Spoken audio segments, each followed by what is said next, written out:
សួស្តីអ្នកទាំងអស់គ្នាឥឡូវជួបជាមួយខ្ញុំបាទទៀតហើយបន្ទាប់ពីខ្ញុំបានខានពី3ថ្ងៃខ្ញុំបានត្រឡប់មកវិញហើយមកបន្តការធ្វើកន្លែងផ្ទុកអីវ៉ាន់របស់យើងម្ដងទៀតខ្ញុំមិនដឹងថាគួរចំណាយពេលប្រហែលថ្ងៃទេដើម្បីធ្វើវាបើខ្ញុំរវល់បែបនេះផងហើយខ្ញុំត្រូវការពេលវេលាដើម្បីរៀនផងយើងមិនអាចចំណាយពេលដើម្បីមកលេងហ្គេមឲ្យអ្នកទាំងអស់គ្នាបានទស្សនាច្រើនទេ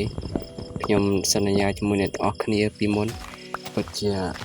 ធ្វើមិនបានច្រើនទេខ្ញុំអាចធ្វើបានខ្លះព្រោះខ្ញុំមិនចង់មកខំខ្លួនឯងឲ្យដល់ចំណុចមួយដែលខ្ញុំត្រូវធ្វើវាអ្នកទាំងអស់គ្នាអាចជួបខ្ញុំប្រហែលពី3ថ្ងៃខ្ញុំអាចនឹងផុសវីដេអូម្ដងព្រោះខ្ញុំមិនត្រូវការពេលវេលាដើម្បីលេងវាច្រើនទេឥឡូវនេះយើងត្រឡប់ហ្គេមយើងវិញខ្ញុំក៏បាន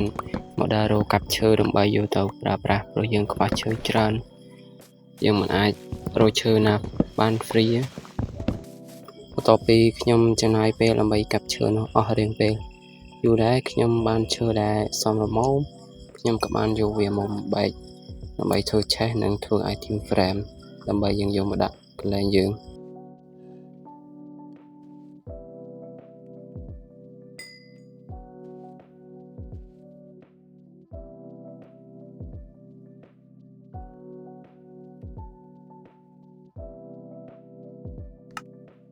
បន្ទាប់ពីយើងបានធ្វើឆេះរួចមកយើងក៏បានយកវាយកមករៀបដើម្បីបំពេញកន្លែងដែលយើងត្រូវការដាក់ព្រោះយើងត្រូវការដាក់វារៀងច្រើនដែរដើម្បីធ្វើម៉េចយើងរៀបវាឲ្យកុំឲ្យទៅយូរពេកព្រោះយើងមិនសូវមានពេលលេងវាផងយើងលេងវាម្ដងប្រហែលជា1ម៉ោងជាងអីអាចបានវីដេអូឲ្យអ្នកទាំងអស់គ្នាពី3ដើម្បីខ្ញុំយកមកកាត់ខ្លះហើយនឹងមកចូលសលេងឲ្យអ្នកទាំងអស់គ្នាបានទស្សនាព្រោះការធ្វើវីដេអូរបស់ខ្ញុំវាមិនសូវជាមានប្រជាប្រិយភាពអីទេអ្នកមើលក៏មិនសូវជាច្រើនហើយការបញ្ចូលសលេងរបស់ខ្ញុំក៏មិនសូវជាបានក្បោះក្បាយព្រោះខ្ញុំជាអ្នកធ្វើដំបូងវាបែបនេះហើយប្រហែលជាធ្វើ 3-4 ឆ្នាំទៀតខ្ញុំអាចនឹងមានការកែសម្រួលច្រើនជាងនេះទៀតព្រោះយើងអាចនឹងមានពេលវេលាច្រើនខ្លះដែរដើម្បីយកមកធ្វើវាព្រោះពេលខ្លះក្តីសម័យរបស់ខ្ញុំវាចង់ធ្វើអីដែលពិបាកបែបនេះឯងដើម្បីឲ្យយើងទទួលបានបទពិសោធន៍ថ្មីបន្ទាប់ពីយើងដាក់ឆេះបានគ្រប់ហើយយើងក៏បានបង្កើតជា item frame ដើម្បីយើងយកមកបិទខ្ញុំក៏បានយក item frame យកមកបិទលើហឹបយើងដើម្បីទុកសម្ភារៈបិទលើវាដើម្បីយើងចំណាំថាហឹបមួយណាយើងត្រូវដាក់ item ក្នុងហឹបនោះដើម្បីងាយស្រួលក្នុងការរៀបចំអីវ៉ាន់របស់យើងឲ្យមានលំដាប់លំដោយ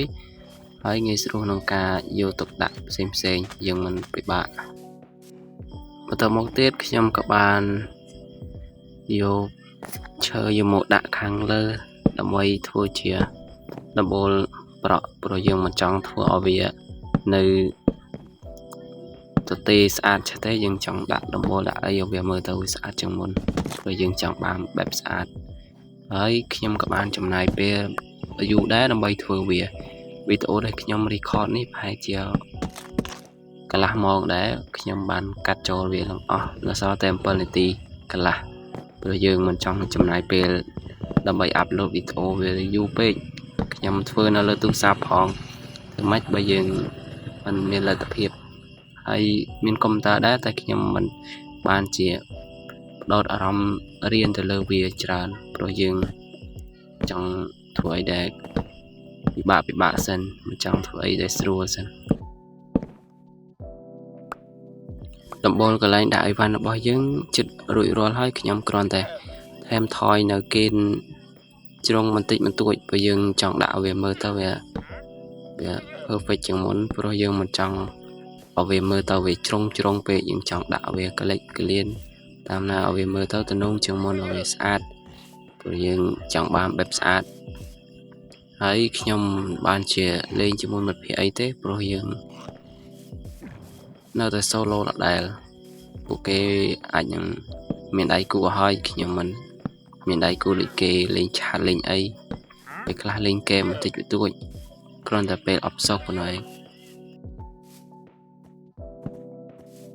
បន្ទាប់ពីយើងដាក់កន្លែងត្នេះបន្តិច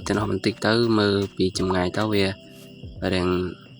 ស្អាតជាងមុនដែរព្រោះវាមិនស្អាតណាស់ទេខ្ញុំមិនមែនជា builder ផងខ្ញុំលេងបែបសបាយម្នាក់ឯង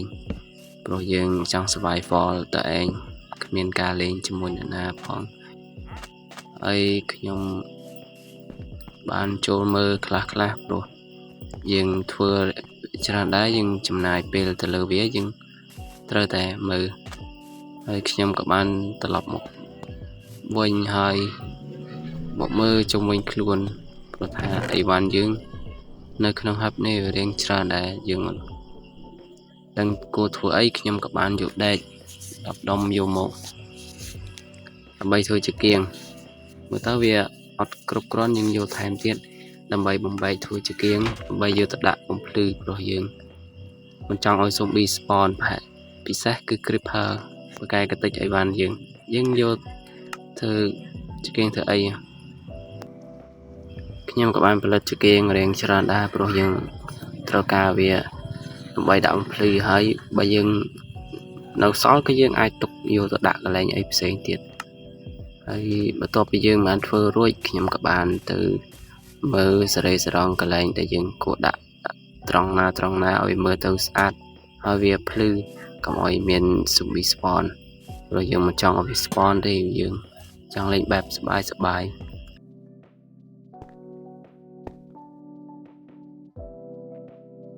ក្នុងវីដេអូនេះខ្ញុំមិនមានជាការនិយាយអីច្រើនឬក៏បានរាយរាប់ទៅលើក្នុងវីដេអូបានច្រើនទេព្រោះខ្ញុំបានចំណាយពេលទៅលើការរៀនឲ្យច្រើនជាងមុនព្រោះខ្ញុំមិនចង់ជាបដោតទៅលើវាច្រើនពេកទេបើសិនជាអ្នកទាំងអស់គ្នាមើលដល់ត្រឹមនេះអ្នកទាំងអស់គ្នាជួយចុច like subscribe ទៅលើវីដេអូរបស់ខ្ញុំម្នាក់មួយផងព្រោះវីដេអូរបស់ខ្ញុំ subscribe មានតិចមែនទែននៅលើវីដេអូមួយខ្ញុំបានតិចមែនហើយជាវីដេអូមួយបាន1 ទៅ 2 subscriber ប៉ុណ្ណោះឯងហើយមិនដឹងធ្វើម៉េចទេបានខ្ញុំគ្រប់ 1k subscriber ដើម្បីបើករស់លុយបានខ្ញុំដឹងខំប្រឹង